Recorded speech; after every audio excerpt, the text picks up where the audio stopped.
이사야 24장에서 27장에 있는 말씀, 여호와의 날, 하나님이 정한 어느 날, 굉장히 중요한 그 날이 어떤 날인지를 오늘 성경 안에서 우리가 읽어보면서 각 장절로 그리고 절절히 하나님의 심정을 살펴낼 수 있는 우리가 되기를 원합니다. 우리가 이사야를 시작하면서 말씀을 드렸습니다. 첫 묶음인 1장에서 35장 그리고 1장에서 12장까지는 뭐라고 했습니까? 유다의 심판과 그리고 13장부터 23장까지는 여러 나라의 심판, 그리고 오늘 우리가 보는 24장에서 35장까지는 미래에 대한 심판을 우리가 살펴보게 될 것입니다. 하나님께서 심판을 강조하는 말씀을 선지자들을 통하여서 말씀을 하시지만, 그러나 꼭 심판이라는 단어 속에서도 하나님은 회복을 늘 심어놓고 우리에게 은혜를 베풀어 주시기를 원하시는 하나님임을 우리는 볼 수가 있어야 합니다. 그러니까 심판이 목적이 아니라 심판이라는 우리가 피할 수 없는 그 약속을 어겼기 때문에 심판을 당할 수밖에 없지만, 그래도 그 심판 속에서 하나님의 그 자비하심을 우리는 볼 수 있습니다. 회복할 수 있는 기회를 늘 여지를 남겨두시는 그 하나님을 오늘 우리가 찬송할 수 있기를 원합니다. 우리 요한복음 3장 17절에 있는 말씀을 우리 같이 한번 보시겠습니다. 같이 읽어보십니다. 하나님이 이 세상에 보내신 것은 세상을 심판하려 하심이 아니요 그로 말미암아 세상이 구원받게 하려 하심이라. 누가 하신 말씀입니까? 요한이 말했어요? 예수님이 말씀했습니까? 예수님께서 직접 말씀하셨습니다. 또 12장 47절 말씀을 같이 보시겠습니다. 사람이 내 말을 듣고 지키지 아니할지라도 내가 그를 심판하지 아니하노라. 내가 온 것은 세상을 심판하려 함이 아니요 세상을 구원하려 함이로다. 물론 심판이 마지막 때는 꼭 있다는 것 우리는 다 알고 계시지요. 그러나 그 전까지 심판에 대한 말씀을 계속 하시면서 너희들이 심판을 당해라고 말씀하시는 것은 아니다라는 것입니다. 이런 심판은 개인적 심판이고 또 공동체적, 그리고 마지막 모두가 당하는 심판이 분명히 있습니다. 그러니까 그 심판을 기억하고 어떻게 하라고요? 오늘 하나님께로 돌아가고 말씀대로 살려고 노력을 하라라는 하나님의 메시지입니다. 그러므로 이사야라는 선지자를 통하여서 우리에게 또 주시는 메시지도, 그리고 수많은 선지자, 물론 문서를 남긴 선지자가 16분이고, 그리고 문서를 남기지 않는 수많은 선지자들을 통하여서 하나님께서 말씀하시는 말씀은 무엇입니까? 심판이 있다. 그런데 진짜 이유는 무엇인가 하면 하나님께로 돌아오라. 심판이 있다. 그러면 어떻게 해요? 아이고 무서워라. 그러면서 하나님 품으로 쫓아오기를 원하신다라는 것입니다. 여러분, 우리는 예수 그리스도를 구주로 믿고 이미 구원을 다 받았다. 구원에 이르렀지요. 구원은 참 쉽습니다. 그냥 믿는다고 하면 된대요. 다른 데는 우리가 다른 나라에 가려고 할 때도 그 비자를 받으려면 뭐 심사가 있는데, 우리는 예수님을 믿습니다라고 고백하면 무조건 구원받는 걸로 이렇게 우리가 단순하게 생각할 수도 있는데, 실제로 여기에서 많은 의문점이 있고 구멍이 있다는 것을 꼭 기억을 하셔야 됩니다. 자, 불교를 믿는다, 그리고 유교를 믿는다, 예수교를 믿는다 이랬을 때는 엄밀히 따지면 불교는 석가모니의 가르침을 따르는 사람들이다. 그리고 유교는 공자가 가르치는 그 가르침대로 따르는 사람들이다. 예수 믿는 사람은 무엇입니까? 예수님의 가르침을 믿고 따르는 사람들이다. 맞죠? 그런데 우리는 어때요? 예수 믿는다. 예수 믿는 사람들이에요. 불교 믿는 사람들이라고 안 합니다. 유교 믿는 사람이라고 안 합니다. 그런데 예수 믿는 사람들, 이게 우리 귀에 익숙한데 예수님의 가르침과 예수님의 말씀대로 따르는 사람들이라는 그것이 예수 믿는 사람들이다라는 그 말씀을 꼭 기억을 하시기를 바랍니다. 자, 믿는다라는 건 굉장히 쉽지만 얼마만큼 믿어야 구원 얻습니까? 30% 아니면 50%, 100% 믿어야 구원 얻습니까? 구원은 하나님께 속하여 있기 때문에 우리가 단정 짓기는 어렵습니다. 하지만은 하나님 말씀대로 하나님께서 원하시는 그 삶을 살아가는 자들이 구원을 얻을 가능성이 훨씬 더 많은 것으로 우리는 의심하지 않아도 된다라는 것입니다. 자, 믿는 증거가 무엇입니까? 믿는다, 예수 믿는다, 불교 믿는다, 유교 믿는다. 그런데 그거는 다른 타 종교는 사람이 만들어서 스스로 구원 얻는다라고 말하고 있지만 우리는 내 힘으로 아무것도 할 수 없다는 것을 고백하고 예수 공로 의지하여 천국 간다. 이것이 우리 예수 믿는 것입니다. 자, 그러면 믿는다라는 그 고백을 했다면 이 자리에 계신 여러분이 예수님을 믿는다고 고백하고 이 자리에 앉아 있어요. 조금 전에 신앙 고백을 드렸습니다. 그런데 이 자리에 앉아 계신 여러분이 그러면 어떤 증거를 믿는다는 증거를 내놓을 수 있습니까? 믿음의 증거가 무엇입니까? 최소한 성경에 하나님께서 요구하시는 그 말씀을 따르고 지키려고 하는 의지가 있는 그것이 믿음을 증명할 수 있다는 것입니다. 입술로만 주여 주여 하는 자가 아니라 말씀에 기록된 대로 지키고 살려고 노력하는 그 사람들이 바로 믿음의 증거를 최소한 될 수 있다. 입술로만 믿는다고 이야기하는 것으로는 너무 부족하다는 것입니다. 얼마든지 거짓으로 그 순간을 모면하기 위해서 우리가 믿는다라고 이야기할 수 있다는 것입니다. 그렇기 때문에 하나님께서는 구약에서도 이렇게 믿는다라고 말하는 사람들을 인정하지 못하면서 오늘 신약에 살아가는 오늘 이 시대에 있는 저와 여러분 또한 마찬가지다라는 것입니다. 솔직히 말씀드려서 예수 믿는 사람들이 세상에서 존경받는다라는 그런 말을 들어보기가 참 어려운 이 시대에 저와 여러분은 살아가고 있습니다. 그래서 우리가 오늘 보는 24장에 보면 미래의 심판 마지막 날 여호와의 날 심판이 있다라고 말씀을 하고 있잖아요. 오늘 우리 24장 1절을 다시 한번 더 보십시다. 보라, 여호와께서 땅을 동하게 하시며 황폐하게 하시며 지문을 뒤집어 엎으시고 그 주민을 흩으시리니 하나님께서 온 세상을 심판할 때가 온다. 온다라는 것입니다. 마지막 심판이 있을 것이다라는 거죠. 그리고 2절에 보면 백성이나 제사장이나 하인이나 안주인이나 그리고 사는 자나 파는 자 모두가 다 심판을 어떻게 차별하게 받는 것이 아니고 똑같이 받는다라고 말씀을 하고 있습니다. 그렇다면 왜 심판이 임할까요? 여러 가지 이유가 있겠지만 특별히 5절에 있는 말씀을 우리 같이 보십시다. 땅이 또한 그 주민 아래서 더럽게 되었으니 이는 그들이 율법을 범하며 율례를 어기며 영원한 언약을 깨뜨렸습니다. 자, 땅이 또한 그 주민 아래서 땅이 지절로 더럽혀졌나요? 주민이 더럽혔어요. 어쩌면 우리 예수 믿는 사람들이 우리 정부부터 시작해서 모든 사람들의 그 삶을 더럽혔다라고 말해도 지나친 말은 아닐 것이에요.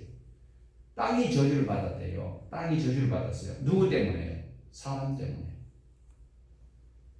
이와 같은 사실을 이미 우리는 창세기를 살펴보았고 창세기에서도 읽어보았습니다. 아담이 범죄하였을 때에 아담이 저주받았어요. 땅이 저주받았어요. 땅이 저주를 받았습니다. 많은 사람들은 아담이 저주받았다고 하는데 성경을 미친 여자 널뛰듯이 뛰면 안 된다는 거예요. 오늘 저와 여러분은 하나님의 말씀을 정직하게 겸손한 마음으로 여유 있는 마음으로 살피면서 생명의 말씀인 것을 꼭 기억을 하시면서 신앙의 최고의 알짜배기인 영양분을 공급받으시기를 바랍니다. 피조물 가운데서 가장 불순종하는 피조물은 어떤 피조물일까요? 삼라만상 중에서 모든 것은 다 오늘 이 시간 11시, 지금 11시입니다. 11시인데도 정해놓은 이 시간은 틀림없이 오는데 유별나게 하나님의 언약과 율례와 법도를 어기는 피조물은 누구다? 누구다? 잘 모르겠거든. 집에 가가지고 거울 보시면 알아요. 그 거울 속에 들어앉아 있을 거예요. 자, 이어지는 말씀을 보면은요, 물론 이런 말씀들이 언약과 율례 이런 것들이 이제 쭉 있는 것은 이제 귀에 이제 딱지가 앉을 정도로 우리 들었습니다. 출애굽기 20장에서 23장까지. 그리고 그것을 펼쳐놓은 것이 무엇이다? 레위기다. 그 레위기에 있는 말씀이 이렇게 하나님의 말씀대로 살아야 된다. 살지 않으면 어려움을 당한다라는 것이 물론 기록되어져 있습니다. 그런데 오늘 이 본문에 있는 말씀을 쭉 우리가 24절을 읽어보면은 참 무시무시한 그런 말씀들이 계속 연결되고 있습니다. 포도나무가 시들게 되고 성문이 파괴가 되고 또한 성전이 파괴되고 성읍은 무너져 폐허가 되고 사람들의 마음은 기쁨이 사라질 만한 정락한 도시 그리고 어둠의 도시가 될 것이다. 이런 이야기를 어디서 다 했습니까? 이미 시내산 언약 그게 다 기록이 되어져 있습니다. 그러니까 이런 말씀들을 읽어보고 또한 선지서를 읽어보면 별로 어려움이 없어요. 레위기 26장에서 이미 말씀하였습니다. 말씀대로 순종하면 생명과 평강을 누리고 그것을 지키지 아니할 때는 어김없이 어려움을 당한다. 자, 이사야 24장 6절 이하에도 나오고 있습니다. 이와 같은 일이 일어날 것이다 라고 말씀합니다. 성경은요, 오늘날 성도들에게 좀 자기 과시하기 위해서 막 그렇게 이야기하는 분들이 있는데 생명을 구원하기 위해서 하는 이 생명의 말씀이 그렇게 어렵고 복잡할 수 있을까요? 감기약 걸렸습니다. 감기약을 먹는데 그 절차가 복잡하고 어려우면은 누가 감기약을 사먹고 그래 할 수 있겠어요? 하나님의 생명의 말씀은 성경이 생명의 말씀이 하나님의 말씀이라는데 이 말씀이 어렵고 힘들면 공부 못한 사람은 그거 못 얻게. 아니에요. 누구든지 주의 이름을 부르면 문 얻을 수 있도록 하지만 사랑의 편지인데 성경은 복잡하게 보면 한도 없이 복잡하지만 진짜 단순해요. 하나님 말씀대로 살면 복을 주고 하나님을 믿는다고 말하면서 하나님 말씀대로 따르지도 않고 따를 의지도 없고 자기 마음대로 사는 이런 사람들은 심판을 받는다. 이것이 반복적으로 계속 나오기 때문에 성경은 엄밀히 보면 단순하다 해도 과언이 아니에요. 그런데 오늘날 성경은 창세기부터 요한계시록까지 하나님께서 우리에게 최소한 1년이라도 살아라고 주신 말씀인데 이 말씀을 왜곡하여서 자기 감정에 좋은 자기 듣기에 좋은 지금 내가 지치고 힘든데 이 교회에 참석하였을 때 강단에 선 사람이 어떠한 성경 구절을 가지고 그것을 사람을 감동하게 시키는 그 메시지가 정말 은혜 받았다고 고백하는 이것이 참된 진리일까요? 아니면 하나님의 말씀이 레위기부터 시작해서 있는 이 율례와 규례 사랑의 법을 지키는 것이 복을 받는다고 하는 이 말씀을 정말 은혜의 말씀을 붙들어야 될까요? 석박사 학위가 있는 사람이 그리고 아주 지식적으로 세상에서 가장 어려운 그리고 고급 단어를 동원해서 설교하는 그 설교가 정말 가치 있고 이 세상 사람들을 변화시킬 수 있는 생명의 말씀인가? 아니면 성경에 있는 거 그대로 읽어 주었을 때 요시야 왕이 그 율법책을 읽어 줄 때 옷을 찢고 했던 그것은 그러면 엉터리고 가짜냐는 거예요. 사단에게 속지 마십시오. 하나님의 말씀 단순합니다. 말씀대로 따라 살면 복을 받고 말씀대로 지키지 않으면 뭘 받는다? 저주를 받습니다. 우리 17절에서 18절 바라보십시다. 17절에서 18절 땅의 주민아 두려움과 함정과 꼴무가 내게 일어나는 소리로 말미암아 도망하는 자는 함정에 빠지겠고 함정 속에서 올라오는 자는 올무에 걸리리니 이는 위에 있는 문이 열리고 땅의 기초가 진동합니다. 자, 하나님의 심판 가운데 위에 있는 문이 열린다라고 말씀을 합니다. 땅에 위에 문이 열리고 땅의 기초가 진동한다. 무슨 말씀일까요?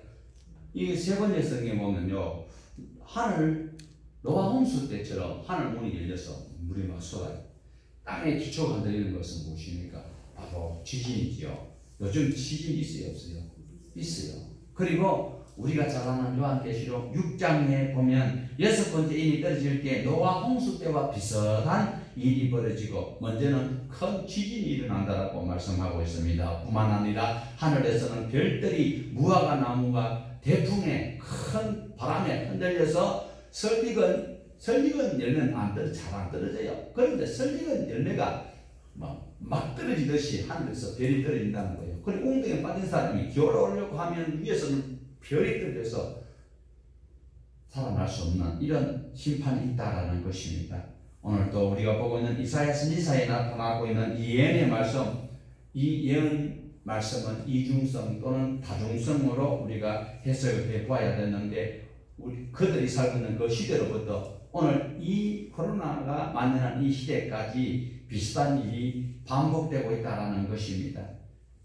그런데 이런 일들이 누구에게 임하느냐? 누구에게 임하는가? 하나님을 떠난 자에게, 양심을 떠난 자에게. 그러면서 양심을 떠나서 악한 일을 하고 악한 생각을 품고 자기 욕심대로 사는 그런 사람들에게는 심판이 임하게 될 것이다. 그렇지만 그 삶에서 돌이키고 하나님의 말씀을 따라 살아야 된다는 것을 우리에게 교훈하시는 말씀입니다. 오늘 이렇게 무서운 심판의 말씀 이후에 하나님께서는 꼭 짝처럼 동전의 앞면과 뒷면처럼 다시 회복의 말씀도 겸하여 주신다라는 것을 우리가 볼 수가 있습니다. 심판과 회복의 말씀이 꼭 같이 따라 나오는 것을 볼 수가 있습니다. 자, 이제 24장에서 그렇고 25장 1절을 우리 같이 한번 보시겠습니다. 여호와여, 주는 나의 하나님이시라. 내가 주를 높이고 주의 이름을 찬송하오리니 주는 기사를 해지게 정하신 뜻대로 성실함과 진실함으로 행하셨습니다. 하나님께서 뜻하신 대로 성실과 그리고 진실하심으로 행하심을 믿고 주님을 찬양한다라는 뜻입니다. 누가 그렇습니까? 이사야가요. 왜? 세상 나라는 악한 나라이기 때문에 오래 존속하지 못하지만 하나님의 나라는 영원하다라는 것입니다. 선지자는 예언자적 환상을 통해서 마지막에 완성될 하나님의 나라까지 다 바라보기 때문에 그 영광스러움을 찬양하고 있습니다. 이와 같은 것이 요한계시록 6장과 7장에 기록이 되어져 있는데 비슷해요. 요한계시록 6장에 보면 6번째 인이 떨어지고 무서운 심판이 많은데, 그리고 7장에는요 입맞은 사람들을 기록하면서 구원받은 하나님의 사람들이 찬양하는 장면도 나오고 있습니다. 이것은 먼 훗날에 하나님께서 마지막에 심판하실 것을 말씀하고 있습니다. 이 이사야서만 있는 것이 아닙니다. 요엘서에도 나오고 있습니다. 우리가 요엘서는 다 보았잖아요. 그리고 다른 선지서에서도 동일하게 이렇게 훗날에 심판이 있을 것을 말씀합니다. 우리 25장 6절을 한번 자세히 한번 보십니다. 하나님께서 구원받은 그들을 위해서 어떤 것을 예비했는가를 한번 보면은요, 만군의 여호와께서 이 산에서 만민을 위하여 기름진 것과 오래 저장하였던 포도주를 열매를 베푸리니 곧 골수가 가득한 기름진 것과 오래 저장하였던 맑은 포도주로 하실 것이며, 또 이 산에서 모든 민족의 얼굴을 가리개와 열반위에 덮인 덮개를 제하시며. 8절 한번 보십시다. 사망을 영원히 멸하실 것이라. 주 여호와께서 모든 얼굴에서 눈물을 씻기시며 자기 백성의 수치를 온 천하에서 제하시리라. 여호와께서 이같이 말씀하셨느니라. 누가 말씀하셨다고요? 여호와께서 말씀하셨답니다. 이렇게 된다 안 된다고요? 이렇게 된다. 언제? 마지막 날 하나님이 죽음을 영원히 멸하시고 모든 사람의 얼굴에서 무엇을 닦아주신다고요? 눈물을 닦아주십니다. 그리고 자기 백성이 당한 그 수치를 없애주신다라고 어디에요? 요한계시록 7장에서도 보면 구원받은 하나님의 백성들을 향해서 다시는 목마르거나 줄이지 않을 것이다 라고 말씀을 하고 있습니다. 왜요? 만군의 여호와께서 만민을 위해서 기름진 것을 준비하셨다. 맑은 포도주를 맑은 건 뭐야 되는가 봐요. 탁한 것 우리 먹지 맙시다. 맑은 포도주, 그리고 눈에 눈물을 닦아 주실 것이다. 요한계시록 7장 17절에 이렇게 말씀을 하고 있습니다. 자, 그러면 이사야의 종말론을 신약 시대에 요한이 또한 기록한 것도 똑같다. 그러면 요엘에게도 이사야에게도 다른 선지자에게도 그리고 사도 요한에게도 계시록을 말씀하신 것은 무엇일까요? 반복적으로 이렇게 심판이 있을 것이고 그리고 회복이 있을 것이라고 말씀하시는 것은 무엇일까요?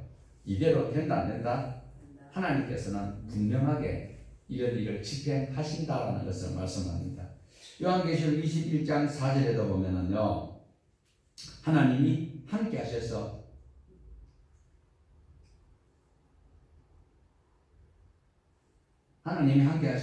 모든 눈물을 그 눈에 닦아주시니 다시는 사망이 없고 애통하는 것이나 고가는 것이나 아픈 것이 다시 있지 아니하리라고 말씀하고 있습니다. 우리 21장 4절을 같이 읽어보십시다. 모든 눈물을 그 눈에서 닦아주시니 다시는 사망이 없고 애통하는 것이나 고가는 것이나 아픈 것이 다시 있지 아니하리라. 처음 것들이 다 지나갔으리라. 이런 날 여러분 소망해요 안 해요? 소망합니다. 다시는 아픈 것이 없고 곡하는 것이나 애통하는 것이나 사망이 없는 그 나라가 어느 나라예요?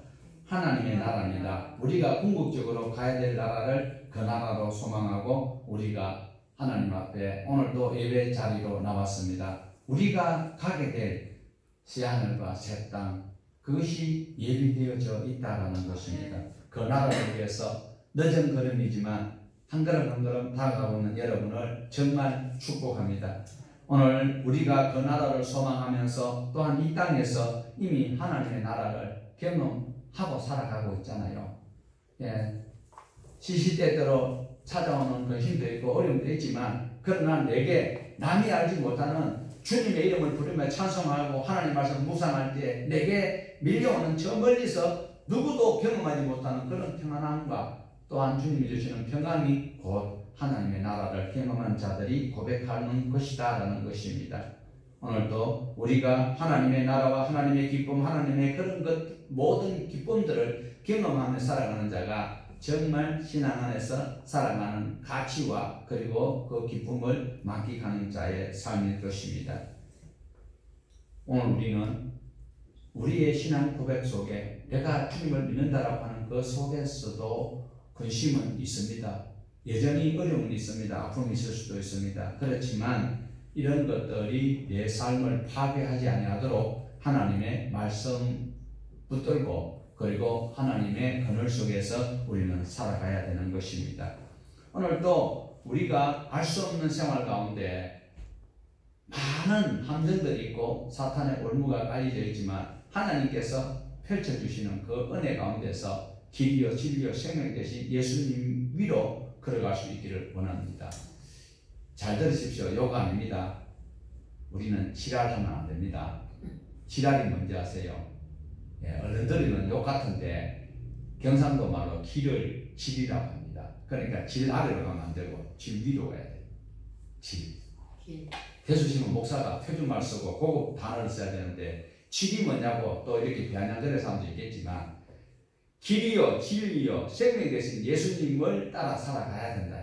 그러니까 길 아래로 가지 말고 길 위로 갑시다. 한 사람밖에 안 하네. 예수 믿으면 잘 된다. 예수 믿으면 병 고친다. 그럴 수 있습니다. 그렇지만 꼭 그렇게 된다는 보장은 성경에서 보증서처럼 써준 적 없습니다. 예수 믿어도 어려움이 와요. 힘듦이 와요. 다니엘도 하나님께서 함께 하시는데도 불구하고 사자굴까지 들어갔어요. 그 친구들, 다니엘의 세 친구들도 사자굴, 풀무불 속에까지 들어갈 수 있습니다. 그래도 하나님을 버리지 않는 그것이 무엇이다? 믿음이다라는 거예요. 오늘 저와 여러분 믿음이 있다면 예수님의 가르침과 예수님께서 하신 교훈을 지키려고 노력하는 것이 무엇이다? 예수 믿는 것이다. 말로만 믿는 것이 아니다라는 것입니다.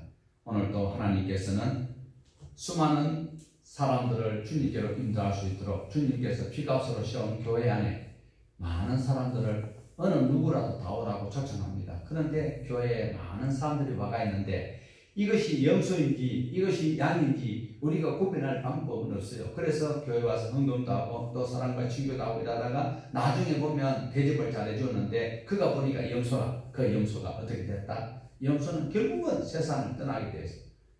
세상을 떠나면 괜찮은데 교회를 떠나요. 오늘 염소가 안 되시기를 조금만 부탁드릴게요. 알아서 하세요. 수 틀리면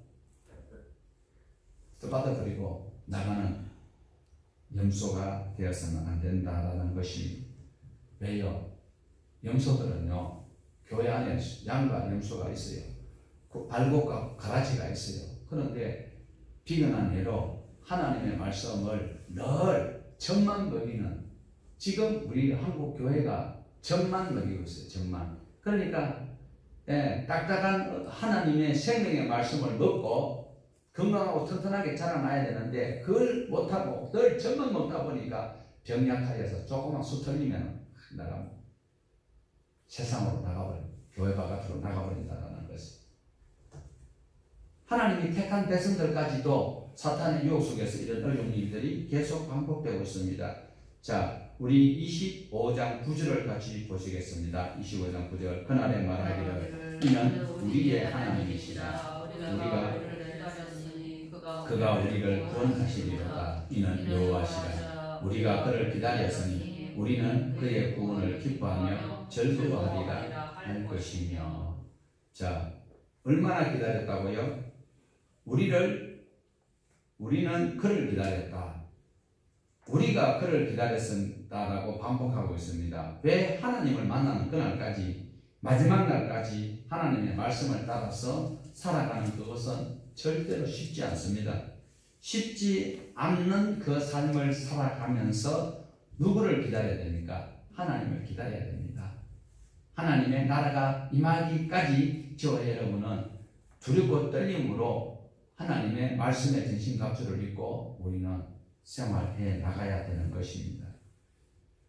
자, 오늘 여기에 보면요, 하나님이 우리를 구원하시기에 완전한 즐거움에 이르는 그날은 반드시 오는데 그 과정 속에서는 힘듦이 있고 좌절과 어려움이 있고 정말 후회도 있는데 그래도 우리는 그것을 극복하면서 기다리는 자에게는 찬송할 수 있고 기쁨의 눈물을 닦아주시는 그 주님을 눈으로 많이 볼 수 있다는 것입니다. 그러면서 이사야 시대 그들에게는 이해하기 어려운 표현을 하고 있습니다. 이스라엘을 괴롭혔던 모압의 성벽을 헐어버리고 그들의 교만을 짓밟듯이 우리를 괴롭히던 악한 세력은 하나님 앞에서 반드시 심판을 받게 될 것이다 라고 말씀합니다. 하나님은요, 포악한 사람들을 낮추십니다. 압제받는 자들을 궁극적으로 보호를 하십니다. 의를 위하여 핍박받는 자를 하나님께서는 하나님의 나라로 인도하신다라고 말씀합니다. 하나님의 나라로 인도된 그들은 기쁨으로 찬양을 부르게 될 것인데 26장 1절을 보십시다. 26장 1절에 보면 그들이 의를 위하여 핍박받던 그들이 기쁨의 찬양을 부르는 장면입니다. 보십시다. 그날에 유다 땅에서 이 노래를 부르리라. 우리에게 경고한 성령이 있으며 여호와께서 구원을 성벽과 외벽으로 삼으시리로다. 자, 여기에서도 연의 이중성과 다중성으로 우리는 해석을 해볼 수가 있는데 1차적으로는 그들이 바벨론 포로에서 돌아와서 성벽을 쌓고 하나님께서 구원시켜 주신다라는 것이 구원받은 자들이다라는 것이죠.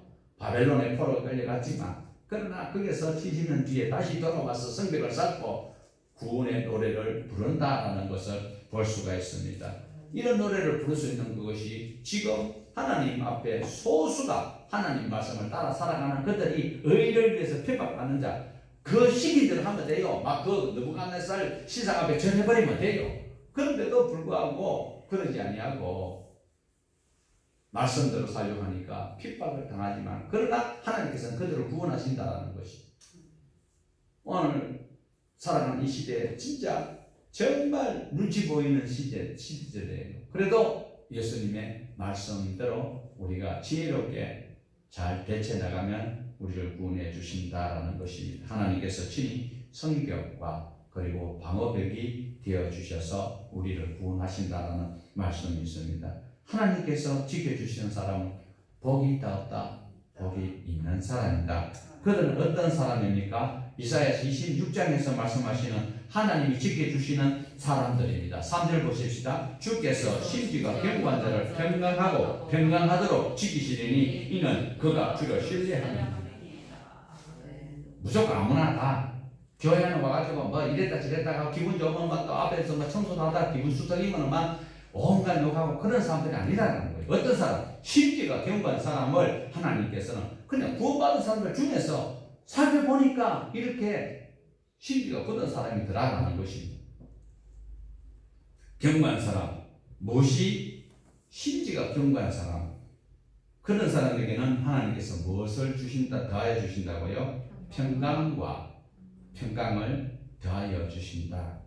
마음이 한결같은 사람, 어떤 어려움이 있더라도 변하지 않는 사람,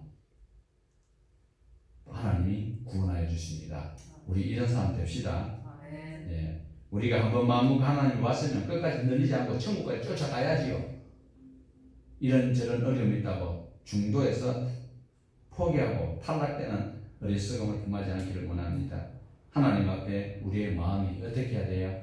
변하지 않아야 된다라는 것입니다. 환경 때문에, 외적인 것 때문에 영생을 포기하는 어리석음을 범하지 않기를 축복합니다. 끊임없이 우리를 흔들고 있어요. 누가요? 사단이 우리를 흔들고 있습니다. 속아야 돼요? 속지 않아야 돼요? 네. 수시로 우리는 실수하고 또 그렇다 할지라도 주님 앞에 우리는 쫓아나가야 돼요. 내 연약함을 주님 앞에 고백할 때에 우리 주님께서는 한 번 네 죄 지었으니까 다시는 꼴 보기 싫다 이런 적 한 번도 없습니다. 레위기 전체를 살펴봐도 다시 살릴 길을 주셨던 하나님을 찬송할 수 있기를 원합니다. 우리의 믿음은 흔들려야 돼요? 흔들리지 않아야 돼요? 끝까지 하나님 말씀을 배우면서 그 말씀을 따라 지켜 행하려고 노력을 해야 된다라는 것입니다.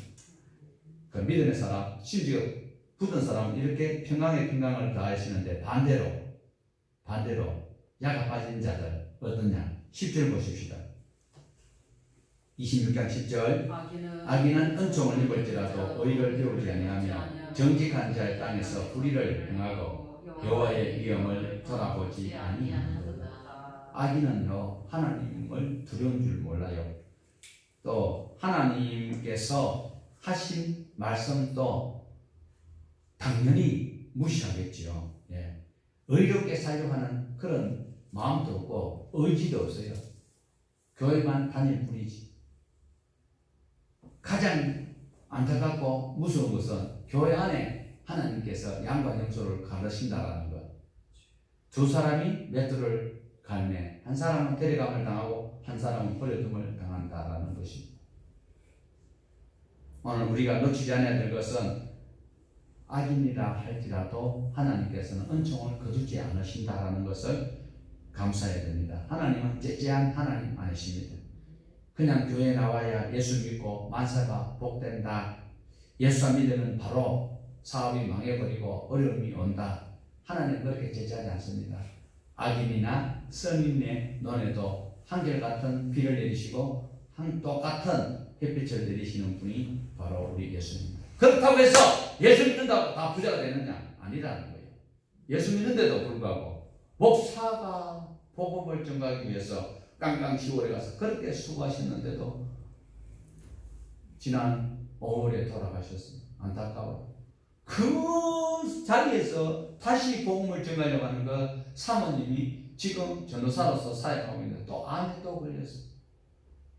2차 항암을 재발해서 지금 또 항암을 하고 있어요. 왜? 예수 믿으면 병도 안 걸리고 예수 믿으면 딱 고침 받는다며. 이렇게 비아냥거리는 소리가 견디기 어렵지만 그럼에도 불구하고 주님을 쫓아가는 그것이 무엇이다? 하나님의 백성의 태도다라는 것입니다. 오늘 악한 사람이나 착한 사람이나 우리가 태어난 것은 누가 우리에게 생명을 주셨어요?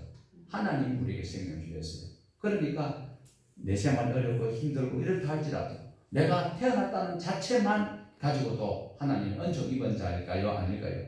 은총 입은 자이다라는 것입니다. 그렇기 때문에 오늘 하나님께서는 예수 믿고 안 믿고를 떠나서 모두가 다 자기 능력에 따라서 밥술을 뜰 수 있고 돈을 모을 수도 있다. 예수 믿는 사람인데 수입이 좀 좋다고 해서 막 써버리면 결코 많은 금액을 모을 수가 없고, 안 믿는 사람이라 할지라도 그것을 악착같이 절제하면서 모으면 많은 재물을 모을 수 있다. 자기 능력대로 살아간다는 것을 꼭 기억을 하시기를 바랍니다.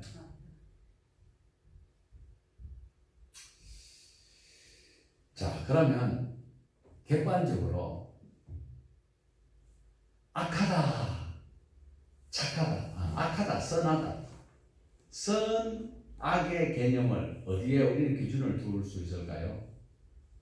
우리 기준으로 하나님 믿는 사람은 선한 사람이에요. 하나님 안 믿는 사람은 악한 사람이라고 볼 수밖에 없다라는 것입니다. 네, 오늘 또 하나님께서는 불법을 행하는 자들을, 신불신간에 불법을 행하는 자들은 하나님께서는 기뻐하지 않는다라는 것입니다. 자, 14절 보십시다. 죽음 이후에는 어떤 일이 있는지 14절, 26장 14절. 그들은 죽었은즉 다시 살지 못하겠고 사망하였은즉 일어나지 못할 것이니 이는 주께서 돌려여 그들을 멸하사 그들의 모든 기억을 없이 하셨음이니이다. 자, 그들은 다시 살지 못해요.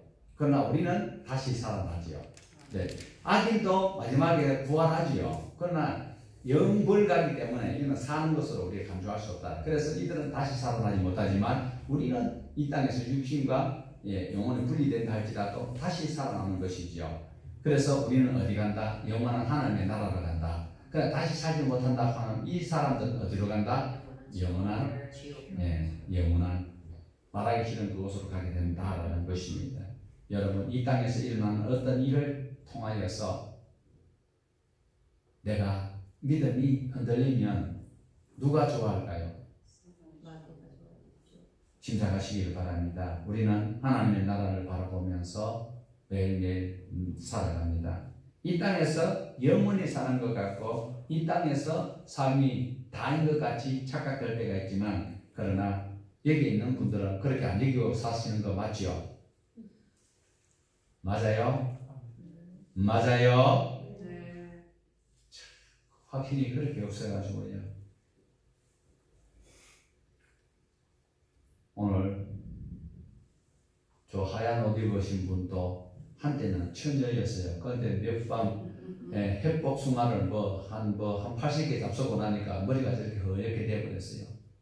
오늘 또 저렇게 점잖하게 있는 저 양반도 햇사와 한 60개 먹고 나니까 이제는 막 이가 흔들흔들하고 이렇게 되는 거예요. 세월이 지나가는 거 잠깐입니다.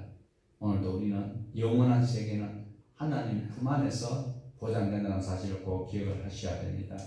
우리에게는 몇 밤만 더 자면은요, 그 하나님을 만날 수 있는 소망이 있습니다.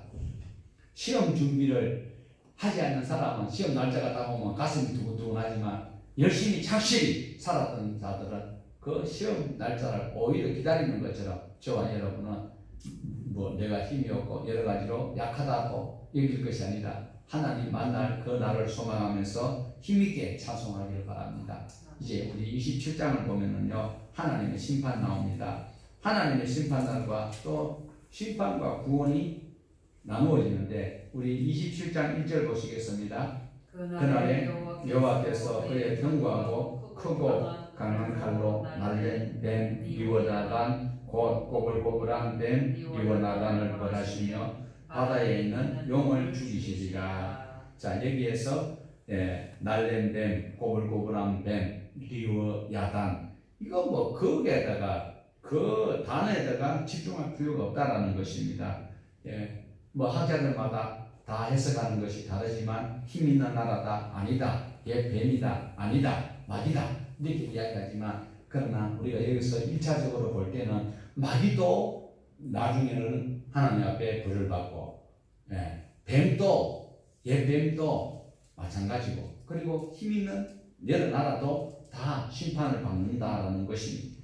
중요한 것은 여기서 자, 그 27장 1절에 그날에 여호와께서 자 하나님께서 정한 그날이 중요하다는 거예요. 그날이 지금 나가다가 당하면 여러분은 어떻게 하시려니? 제일 중요한 것은 하나님이 정한 어느 날. 오늘 제목이 뭡니까? 여호와의 날입니다. 오늘 그 날에 이 힘 있는 모압이나 아수르나 바벨론이나 페르시아나 다 망하더라. 니브야단 망한다 라는 것입니다. 하나님께서 심판할 세력들을 심판하십니다. 2절부터 6절까지 보면 포도원의 노래가 나오고 있습니다. 예. 그런데 5장 1절에서부터 7절까지 나오는 포도원의 노래가 있거든요. 그 노래는 결실하지 못한 포도원에 대한 진노와 징벌의 의미가 있는가 하면 여기에 포도원의 노래는 하나님의 보호와 약속의 말씀을 볼 수가 있습니다. 27장 3절 보십시다. 나 여호와는 포도원 지기가 되며 때때로 물을 주며 밤낮으로 간수하며 아무 때든지 이를 해치지 못하게 하리로다. 자, 누가 포도원 지기라고 말씀합니까? 그 여호와는 누굽니까? 농부지요. 그런데 5장에서 보면요, 포도나무에서 먹을 수 없는 덜포도가 맺혔다고 합니다. 5장의 덜포도, 5장 7절에 보았던 것처럼 이스라엘 백성들에게는 정의를 기대했지만 포악이 있고 공의를 기대했지만 희생된 사람들의 울부짖음만 있더라.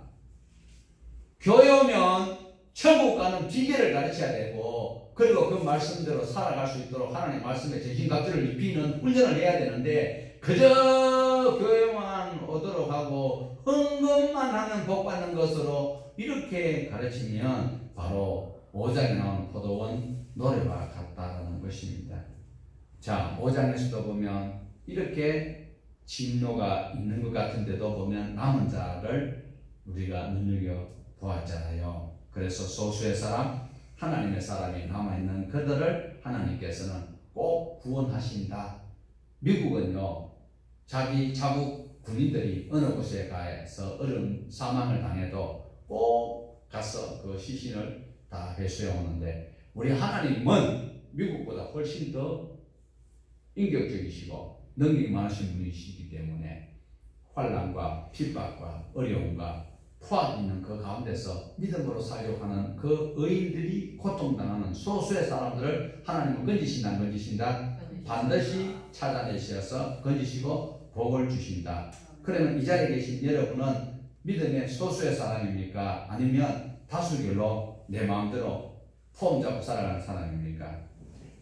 오늘도 하나님께서 이렇게 포도원 노래가 성경에 여러 곳이 있는데요, 우리가 잘 아는 신약 성경에 요한복음 15장에도 보면 포도원 노래가 있습니다.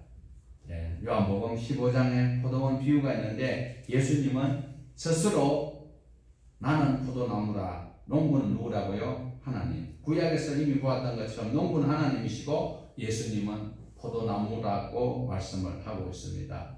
그래서 15장 5절을 보면, 자, 앞에 보면 있습니다. 요한복음 15장 5절 같이 보십시다. 나는 포도나무요 너희는 가지라. 사람이 열매를 많이 맺나니 나를 떠나서는 너희가 아무것도 할 수 없습니다. 자, 내가 너희 안에, 너희가 내 안에 거하면, 자, 주님을 떠나서는 할 수 있다 없다? 없다. 있습니까? 말로만. 주님을 떠나서는 정말 할 수 없는 거 맞지요? 하나님 안에, 주님 안에 살아가면 과실을 맺지만, 그러나 주님을 떠나가면 과실을 맺을 수가 없고 가지가 자라져서 어떻게 해요? 풀에 사람을 당할 수밖에 없습니다. 자, 6절에도 보면 사람이 내 안에 거하지 아니하면, 누가 안에요? 예수님 안에 거하지 아니하면. 그래서 심지가 견고한 사람이어야 된다. 예수님 안에 거해야 됩니다. 예수님 안에 거하지 아니하면 가지가 잘려서 밖에 버려져서 불사람을 당한다라는 것 너무나도 잘 알고는 있는데 적용을 잘 안 하고 있기에 문제가 됩니다. 그런데 구약의 하나님 또한 마찬가지시다라는 것입니다. 이스라엘의 하나님이 농부요 하나님이 지키시지만 그들이 하나님을 떠나갈 때에는 하나님께서는 블레셋을 혹은 또 바벨론을 아수르를 아람 나라를 들어서 그들을 쳤었다라는 것을 기억을 하셔야 됩니다. 우리는 이런 사실을 알고 성경 곳곳에 나타나는 포도나무에 대한 노래와 포도나무 비유를 우리는 잘 기억하면서 성경을 보아야 하나님을 이해할 수 있습니다. 내가 어떻게 하든지 간에 예수 믿으니까 하나님께서는 내게 복을 주실 것이야 라고, 내가 내 마음대로 살아도 내가 예수 믿고 교회 등록했기 때문에 하나님께서는 내게 복을 주실 것이야 라고 믿고 있다면 이것은 굉장히 착각 속에 있다라고도 볼 수가 있습니다. 이사야에서 구원의 말씀, 회복의 말씀은 모든 사람에게 주어지는 혜택이 아니다라는 것을 꼭 염두에 두셔야 됩니다. 하나님은 구원하실 수 있습니다. 모든 사람. 그렇지만 하나님께서는 구원 얻과 누구는 하나님의 마음이니까 우리가 함부로 단정 지을 수는 없습니다. 그렇지만 하나님의 말씀 안에 하나님의 예수님께서 나는 포도나무라고 했고 내 안에 거하는 자, 그 몸에 붙어있는 자는 하나님의 복을 누릴 수 있는 구원 얻는 그런 확신적인 단어이기에 우리는 꼭 믿으셔야 된다. 그렇지만 예수님을 믿는다, 하나님을 믿는다라고 하면서도 성경을 배우려고 하지 않고 그리고 그 말씀대로 살려고 하지도 않고 살 의지도 없는 그런 인간들은 가짜 그리스도인이다라는 것입니다. 성경에서는 끊임없이 그 말씀을 반복적으로 하고 있습니다. 그러나 여전히 부족하지만 아직은 부족하지만 그래도 하나님의 말씀대로 살려고 몸부림치는 그들을 하나님께서는 끝까지 추적하시고 그들을 구원시켜 주신다라는 것입니다. 부족할 때 몸부림치지만 부족할 때 잘못했지만 하나님 내가 연약하여 넘어졌습니다. 내가 이렇게 다시 결단하고 하나님의 말씀으로 무장할 때에 하나님께서는 감당할 수 있도록 해주십니다. 때로는 우리에게 시험이 있어요. 감당치 못할 그런 징계는 없다라는 거예요. 징계는 우리가 감당할 수 있을 만큼만 하나님께서 징계를 하시기 때문에 감사할 수밖에 없습니다. 우리 27장 7절 보시겠습니다. 하나님의 징계의 말씀이 기록되어 있는 27장 7절 주께서 그 백성을 치셨던 그 백성을 치는 자들을 치심과 같았겠으며 백성이 죽임을 당하여 다른 사람 이거 없어요. 백성을 죽인 자 다시 처음부터 전부 다 같이 시작. 주께서 그 백성을 치셨던 그 백성을 친 자들을 치심과 같겠으며 백성이 죽임을 당하였던 백성들을 죽인 자가 죽임을 당한과 같았겠느냐. 자, 믿음의 사람들도 이 땅에 살아가다 보면 어려운 일을 당한다라는 것입니다. 믿음의 사람들도 이 땅에 살아가다가 알 수 없는 죽임을 당할 때가 있습니다. 예, 선교사들이 억울하게 죽임을 당하는 그런 선교사님도 있습니다. 하나님께서 눈동자와 같이 지켜주셔서 상함도 해함도 없도록 지켜주셔야 되는데 그러지 못해요. 어려움이 있어요. 알지 못하는 그런 죽음이 있을 수 있다는 것입니다. 그렇지만 이 세상 사람들이 징계받아서 죽는 것과 다르게 하나님의 백성들, 믿음으로 살려고 하는 그 의지가 있는 자들을 하나님께서는 어려운 일을 당하여도 그들이 세상 사람들이 그냥 하나님을 떠나서 당하는 징계와 다르게 하나님의 보호하심이 있다는 것을 말씀합니다. 그러므로 우리에게 닥칠 어려운 일들을 인하여서 겁내지 말아야 된다는 것이, 성경에 있는 하나님의 말씀은 경건한 사람들은 하나님의 말씀대로 살았던 자들이었다. 말씀대로 살려고 노력하였던 자들이 경건한 사람이었다라는 것입니다. 믿음으로 살기가 쉽지 않습니다.